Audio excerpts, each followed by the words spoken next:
Good morning, Rocky Fork. How are you today? You good? That was unconvincing. Let's try that again. Good morning, Rocky Fork. How are you today? That was a little bit better. That's okay. But I know what just happened, and we didn't hear it, but I guarantee you that right now there's all kinds of people out there in cyberspace online that are screaming, "Oh, we're doing great, we're doing great." So we're glad that you're here online with us. Welcome to Rocky Fork. My name is Chris. I'm one of the ministers here, and we're glad to be worshiping with you today. We've got something a little different happening. You're hearing that every week. Of course, we want to remind you of all the common things. We're not going to pass the offering trays. We're not going to pass the communion trays. You can grab those up here in the front. You can drop your offering back in the basket if you want to, or in the box.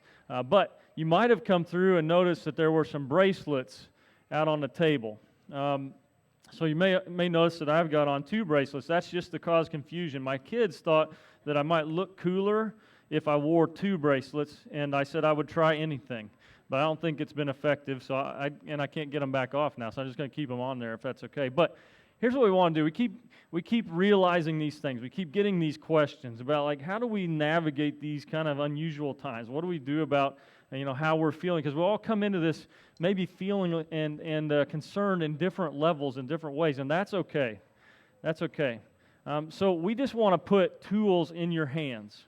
Okay, so you might notice these kind of resemble the colors of a stoplight. Okay, so, and you'll see this out on the signs. If you're comfortable shaking hands, hugs, just all of the social interactions, you can wear one of these green wristbands. Okay, and that's just a signal to those around you that, hey, I'm good. You want to come up and pat me on the back? You can do that. Okay, if you're not comfortable with that at all, and you want to worship with us but keep your distance, then you might put on one of these red wristbands. What that doesn't mean is that you don't like us or that we can't interact. It just means I'm going to keep my distance. Okay. Lydia wears a red one at home around Chris. That's right. I do get that at home quite a bit.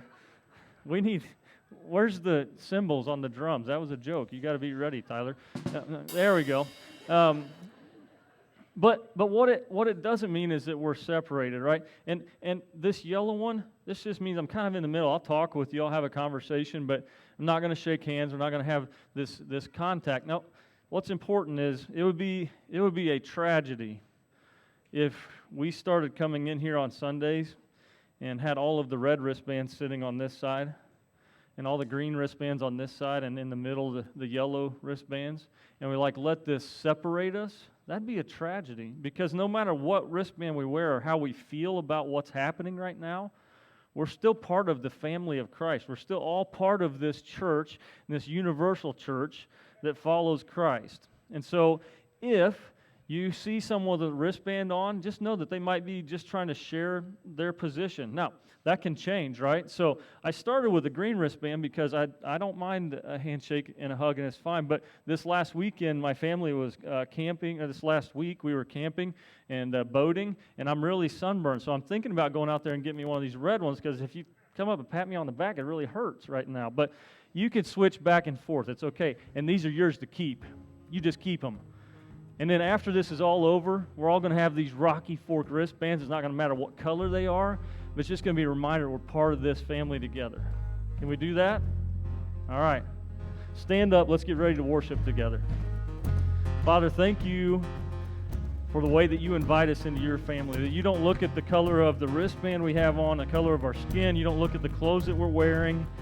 All you care about is our heart and our desire to praise you and be in relationship with you. And I pray today, Lord, that we would be focused on that, and that you would speak to us through your word, and that we'd be convinced of your love for us. And we just trust all things to you, every situation, and we love you and praise you in Jesus' name. Amen.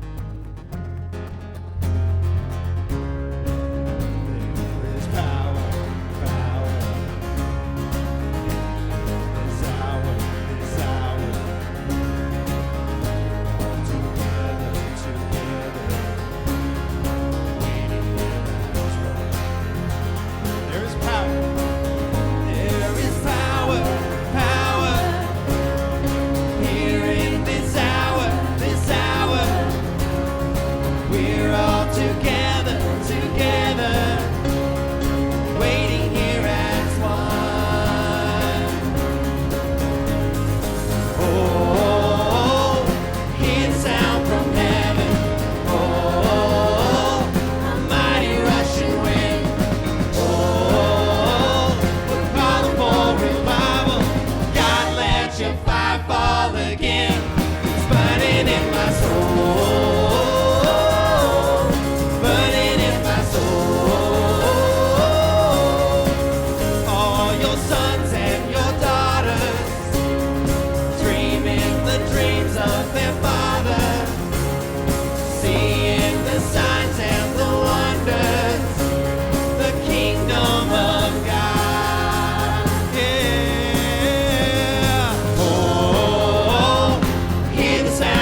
things are quite a bit different, especially in our worship services. Everything's a little bit shorter, and we used to really try to build the service into the communion time or over into the sermon and do different things. And we had a song that was like one of my favorite songs as we'd kind of come into a time of communion or as we'd be finishing up a time of communion. A lot of you are going to know this song like the back of your hand. We've sang it a lot.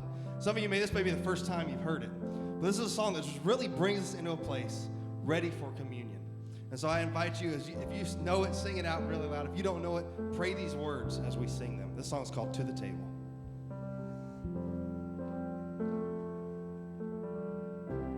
Hear the voice of love that's calling. There's a chair that waits for you,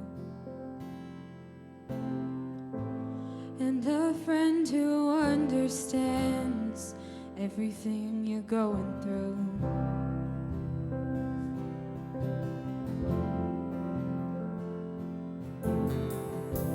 You keep standing at a distance. The shadows of your shame. There's a light of hope that's shining. Won't you come and take your place and bring it all to the table? It's nothing he ain't seen before. All your sin, all your sorrow and your sadness, there's a Savior and he calls. Bring it all to the table. He can see the weight you carry, the fears that hold your heart. Through the cross you've been forgiven. You're accepted as you are. So bring it all to the table. It's nothing he ain't seen before.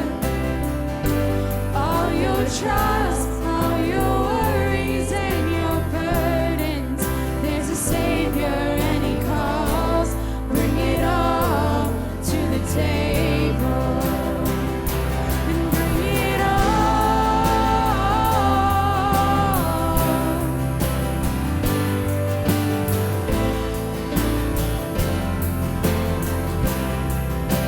You can bring it all.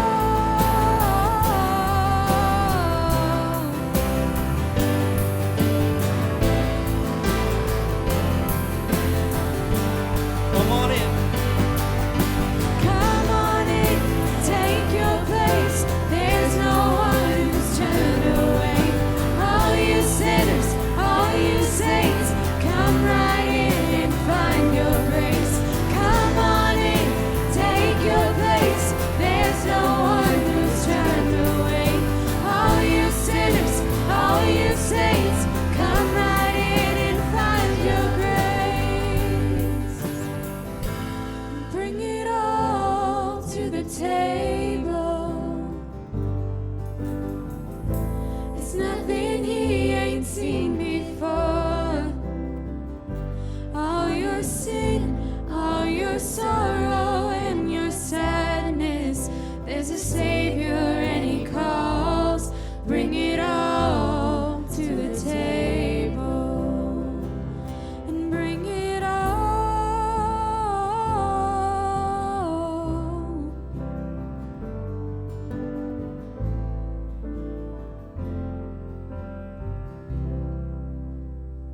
Amen. You may have a seat.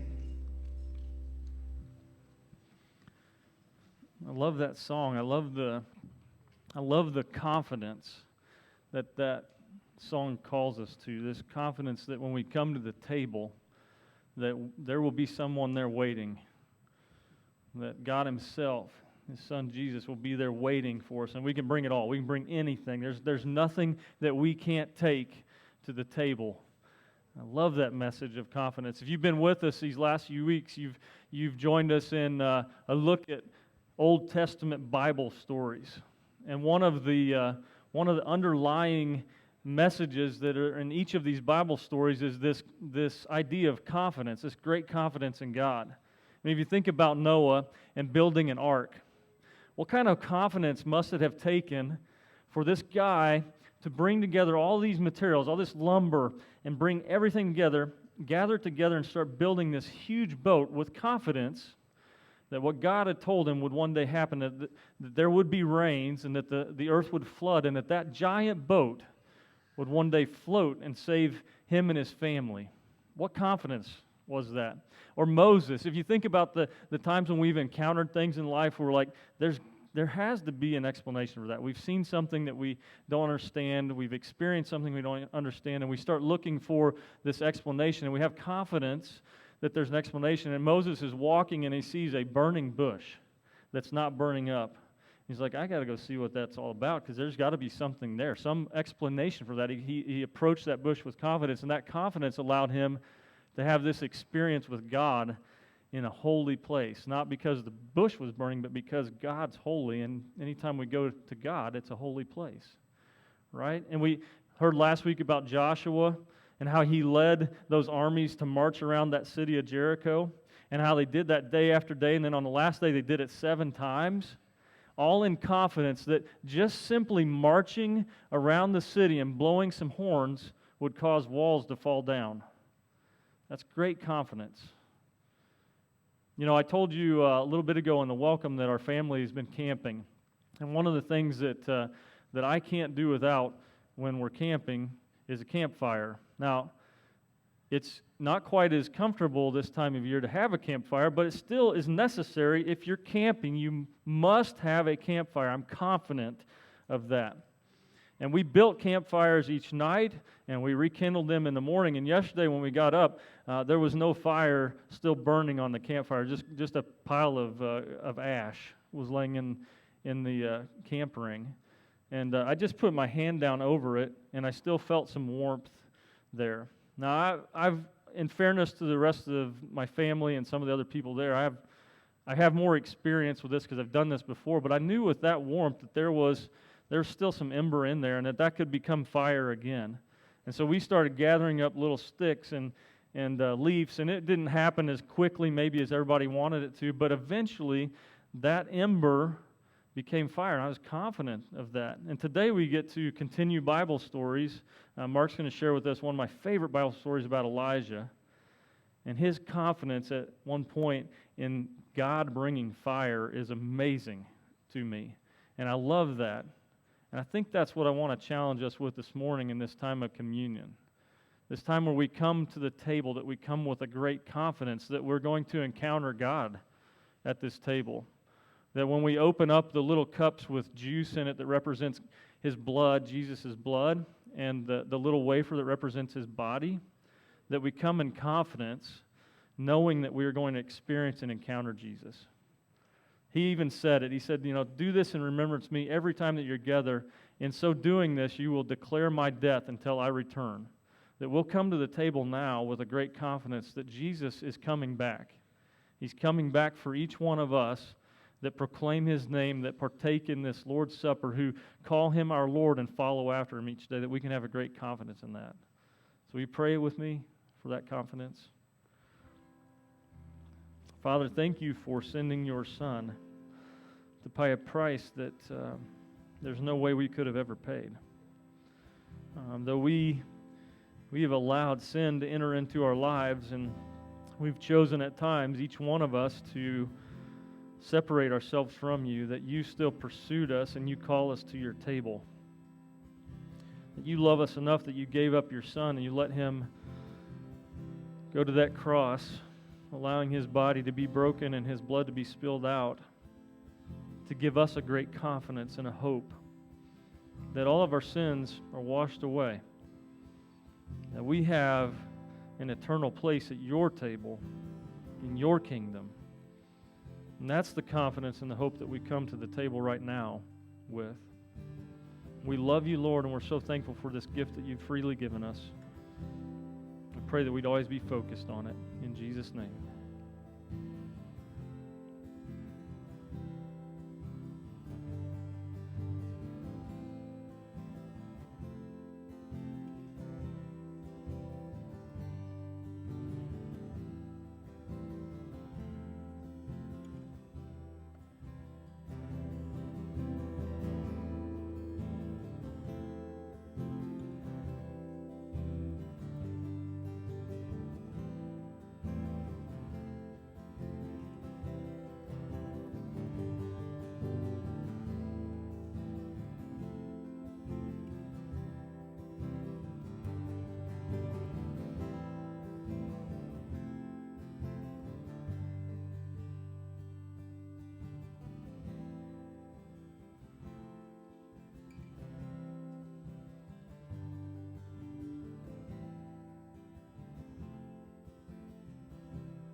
Bible stories. God sent his prophet Elijah to King Ahab, who was a bad king, because he worshipped other gods instead of the real God. So Elijah challenged King Ahab's god Baal to a contest to see whose god could start a fire. They went up on a mountain, and the god of Baal went first, but Baal didn't do anything. Then it was Elijah and God's turn. Elijah stacked up the wood, put some meat on it, and then poured water all over it. Then he stood back and prayed. As soon as he was done praying, God sent down fire and burned up everything. Whoa! This is the story of Elijah. That certainly sums up the story of Elijah. Whoa, right? What just happened? Hey, so glad you're here. My name is Mark Buttram. So thankful you guys are here on site with us, and you guys are also watching online, so thank you so much for being here with us. Really excited about this morning's message as we continue and wrap up our sermon series on Bible stories. I want to bring your attention to a class that's coming up. Baptism class is going to start on August 9th, Sunday morning at 9 a.m. We're going to have that for 1 hour for 4 weeks. So the first week we're going to cover the why we baptize, the purpose behind it. Next we'll talk about the who, right? Who can be baptized or who can baptize somebody else. Before you turn off and say, well, I've already been baptized, this is not for me. Maybe this is a great opportunity for you to learn, right? To learn how to walk somebody through the points of salvation, how someone comes to Christ, and how to lead them to a relationship with Jesus Christ. So this would be a great opportunity for you to sit in that class and learn. There are 25 scriptures in the New Testament alone that speak to the words of baptism and why it's important. 25. And I want to bring those and help on the last Sunday we'll be together. We're going to talk about decisions in that class, and I'm hoping that we'll have a host of people ready to give their lives to Christ after that. So that's the goal. We haven't had a whole lot of our what we believe class taking place because of this thing called coronavirus or whatever that is. But because of all that, we're going to try to fit all this in and try to do this in 4 Sundays. So I want you to sign up. Sign up with me, or you can go to the app and sign up, but please do. So that'll be the 9th, the 16th, the 23rd, and also the 30th. 9 a.m. to 10 a.m., and then you'll be ready to come to second service, all right? So thank you, guys. Imagine for a moment you have a son in your house who all he talks about is his friend's electronic gaming device, right? Their console, whatever that may be, right? He doesn't have one yet, but he's hinting to you, I want one, right? And he's hinting it a lot. So you go to a store, Christmas is coming, or maybe a birthday's coming, and you've decided, you know what, I've saved up some money, I'm going to buy this new gaming console for him. It's pretty expensive, but I feel like he's really going to enjoy it, because that's all he talks about. So you get it, right? And maybe it's a birthday or Christmas, you give it to them, and there's these leaps of joy, right? Oh my, I can't believe you got it. There's this thank you, thank you, thank you over and over again, right? And before Christmas is even over, they're in the room playing. And the next day, and the next day, and the next day, and you know what I'm talking about, right? Before long, you step into the room and you say, hey, what's going on? And wait. This is really important. I'm just about to the next level, right? Don't talk to me, right? And before long, you're standing there waiting for this moment to break, and it never breaks, right? And they forget you're even in the room, right? How did it happen? How did it happen? You had plans for this amazing gift, right, to give out of love to fulfill a joy they had, and suddenly you realize, I don't see them anymore. They rarely come out of their room. We don't have conversations anymore. How did a gift that was supposed to be so good go so wrong? And many of you who are either recalling right now, your past or the similar experiences, or you're thinking, and this is why we're not going to buy X, whatever that may be, right? What happens is the gift becomes more important than the giver. The gift becomes more important than the giver. Some of you can't look at me right now because you feel it, right? The gift became more important than the giver.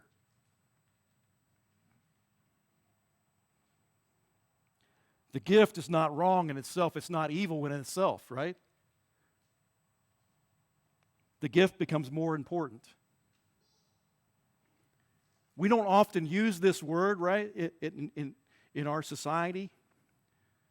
But in the Bible, it's called idolatry, where we love things more than we love God. We love other stuff.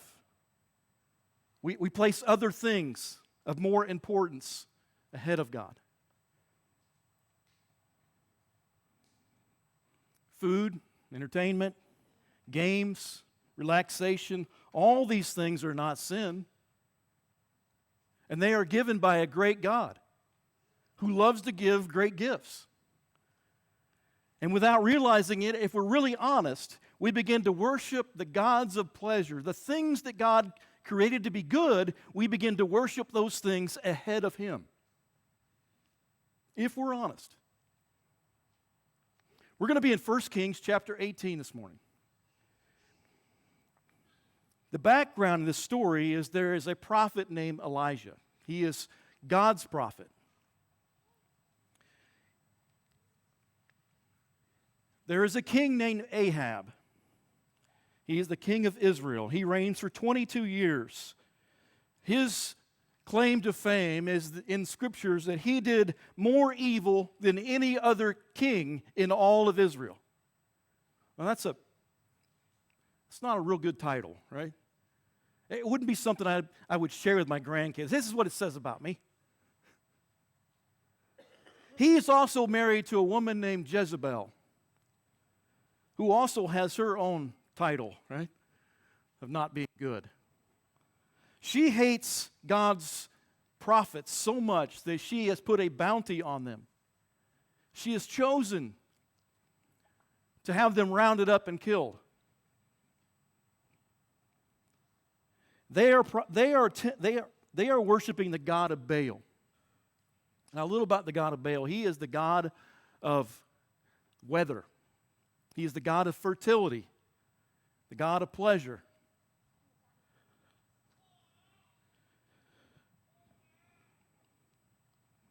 So here's what God tells Elijah to go do.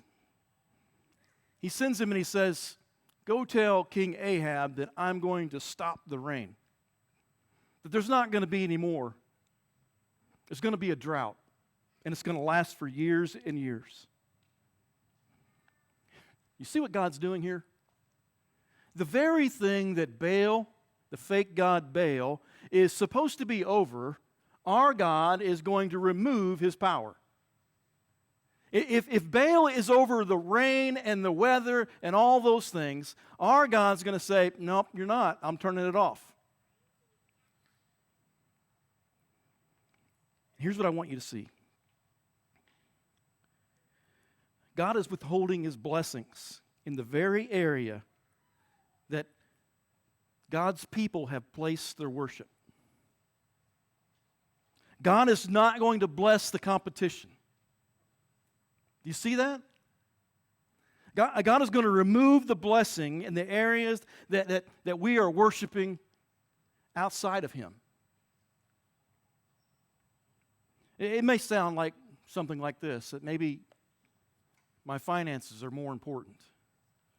Or maybe I put my career ahead of church, or ahead of my relationship with God. Maybe I've put pleasure or leisure or time away. Maybe I've put my kids' sports ahead of coming to church. You know, he's going to be a pro someday. You know, he's also not going to know God.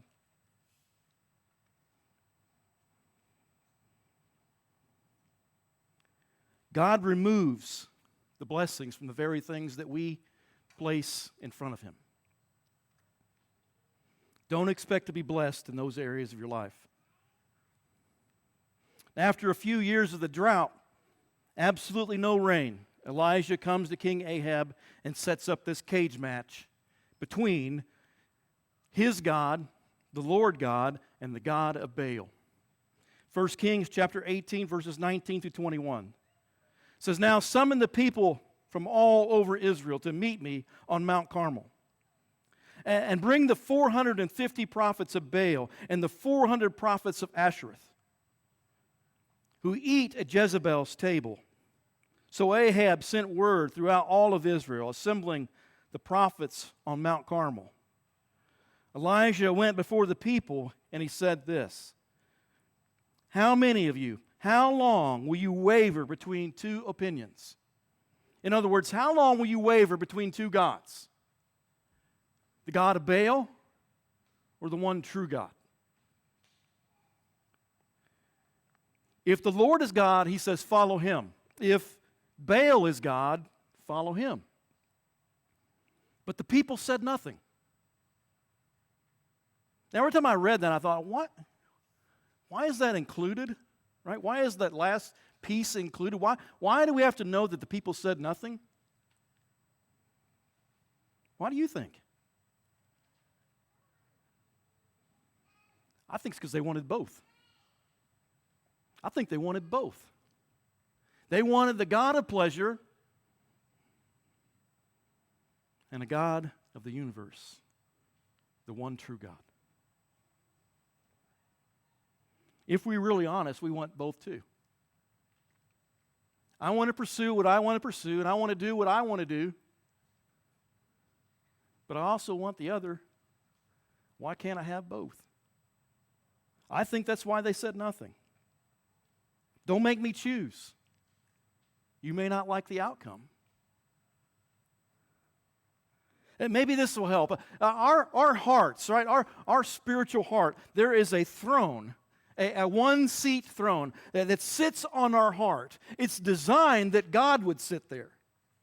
And maybe before we became Christians, maybe before we ever were introduced to Christ or ever fell in love with Him, that somebody else sat on that throne. Maybe it was something or maybe someone else. Or in my case, it was me. I sat on that throne and I was in charge. But after Christ, He now sits on that throne. I think what happens, and I think what's happening here in this verse, is that throne has been thrown out and has been replaced by a love seat for two. That we are asking the God of the heavens, the Father, to sit on that love seat with something else or someone else. And that's why we say nothing.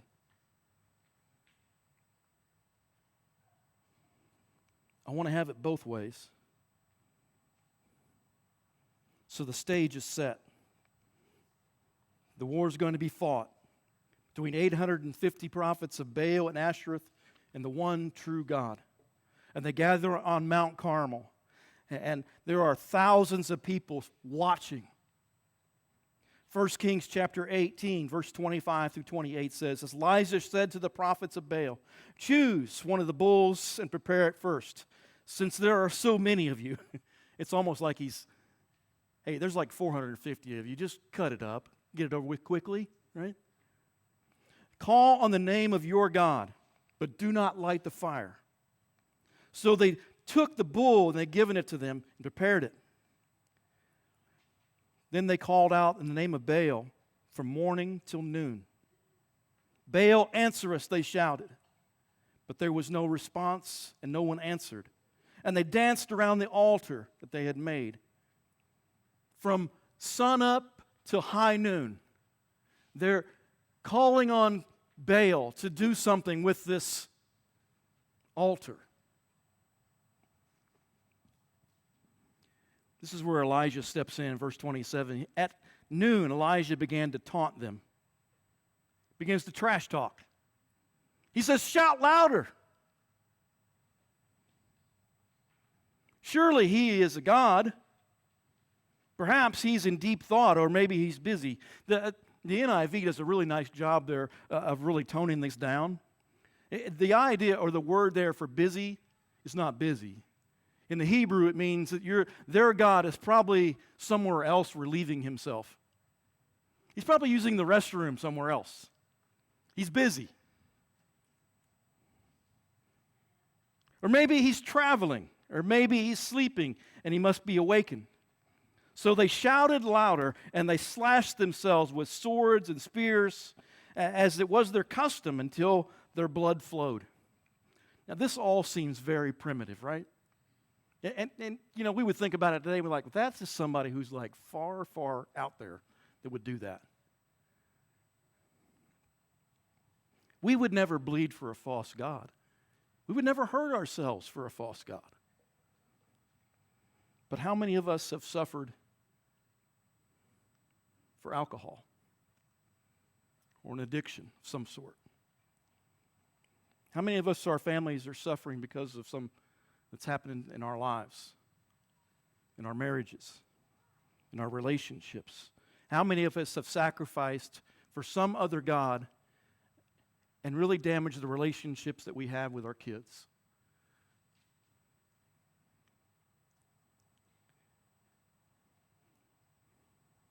We have given more than we realize and suffered more than we think for the God of pleasure.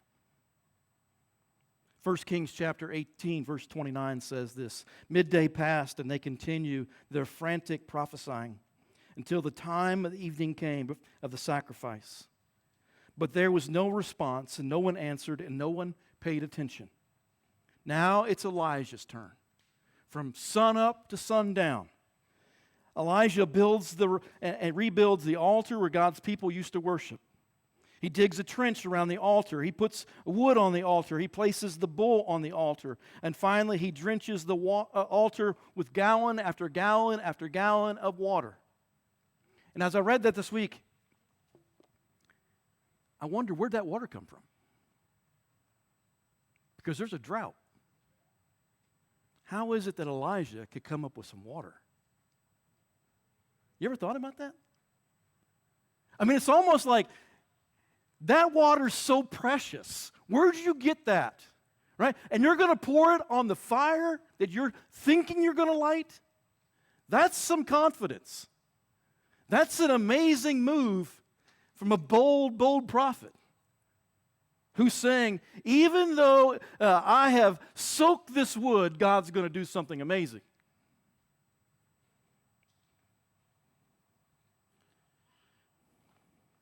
This is God's way of saying,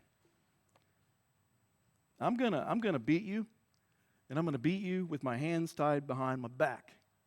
Right? Now, I'm gonna win this. I am so confident. Elijah steps forward and prays a small prayer. It's a simple prayer. He says this in verses 36 and 37. At the time of sacrifice, the prophet Elijah stepped forward and prayed, Lord, God of Abraham, Isaac, and Israel, let it be known today that you are God in Israel, and that I am your servant, and have done all the things you have commanded me. Verse 37, he says, answer me, Lord, answer me, so that these people will know that you are Lord our God, and that you are turning their hearts back again. I love this prayer, because it reminds me no matter how broken we are, no matter how far we find ourselves away from God, we are never too far from Him. He can always reach us. He is always present. He will restore us. He will rebuild us. And He will receive us and make us new again. Verse 38 and 39 says this. Then the fire of the Lord fell and burned up the sacrifice, the wood, the stones, the soil, and it also licked up the water in the trenches.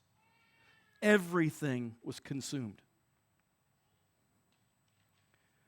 When all the people saw this, they fell on their faces and cried out, the Lord, He is God. The Lord, He is God.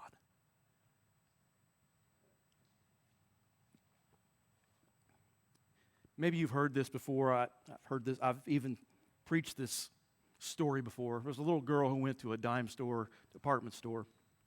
She had her eyes on some really cheap pearls. She just had to have them. Her and her mom went, and she decided she wanted to save for them, and she did. It's a lot of money, $10. She finally ended up saving enough money and purchasing those. She got them home, and she just fell in love with them. They were the best thing ever. She wore them everywhere. She wore them to school. She wore them out to play. She wore them to bed. They were her favorite thing in all the world. One night, her dad comes to her at bedtime, and he says, "Can I have your pearls?" She says, no, these are my favorite pearls. This is my favorite. You can take anything else in my room, you can have it. Her dad leaves. Next night he comes back, same thing at prayer time and bedtime. Says, "Can I have your pearls?" And she says, "No, it's my favorite. You can have my favorite doll, but I can't give up my pearls. I love them." Next morning, she comes to her dad because she knows that she's kind of broken his heart. He wants something from her, and she's not willing to give it up. Next morning, she comes to him with tears in her eyes, and she says, "Daddy, you can have my pearls." She takes them off and hands them to him. He reaches into his back pocket, pulls out a velvet box, opens it, and there is a strand of beautiful, real pearls. And he places them around her neck. I'm telling that story because I think so often we substitute for lesser things when God wants to give us the best things. Do you see that? We would hang on to something that is lesser, that is not as great, is not as good, but God has something in store for us that's so much better. But so often we allow those things that we can hold on to in this world, in this place, but God has something so much bigger and greater for us in store. Let's stand as we worship Him this morning.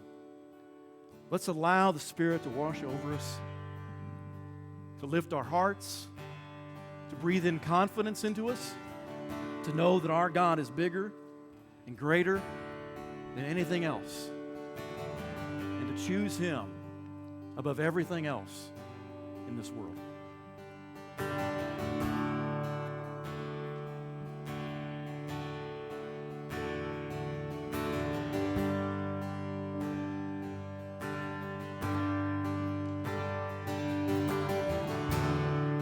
There's nothing worth more that will ever come close. Nothing can compare. You're our living hope. In your presence, Lord,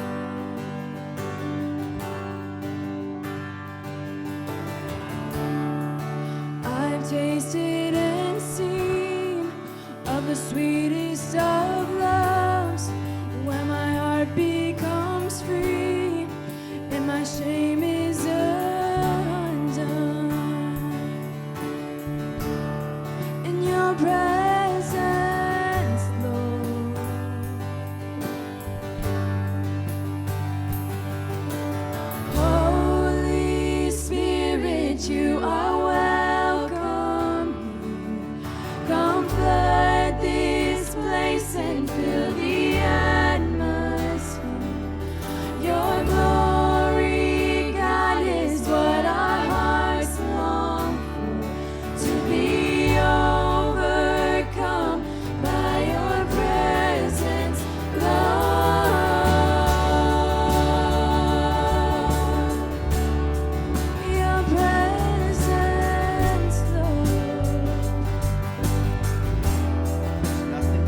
thank our ladies today?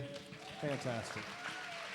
Mark, thank you for a great sermon series. This is the end of Bible Stories. Next week, we'll be starting a new sermon series to kick off August. Rocky Fork, we're so thankful you were here today. We'll wave bye to the online service. We're thankful that they joined us online as well. Have a great week, and we will see you next Sunday.